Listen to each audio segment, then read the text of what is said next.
maliit na ang tsansang maging bagyo ulit matapos maging LPA, low pressure area.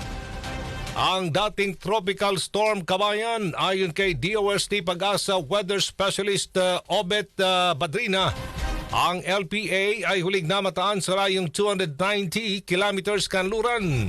Timog kanluran ng Zamboanga City, Zamboanga del Sur.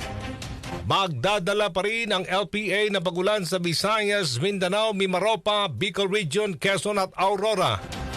Apektuhan naman ng Northeast Monsoon ng Cagayan Valley at Cordillera Administrative Region o CAR. Iiralaman ang bagyo hanggang sa maulap na papawirin na may kalat-kalat na bagulan sa Metro Manila at nalalabing bahagi ng Luzon.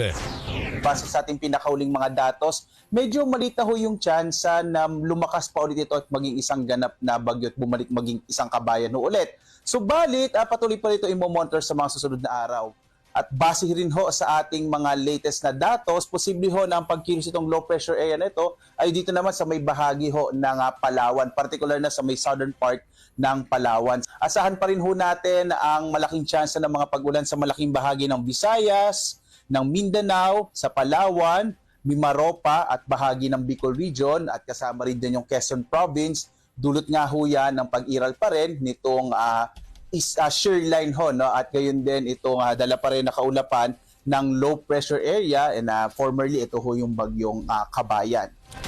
Binigyan ni DOST Pag-asa Weather Specialist Obet Badrina.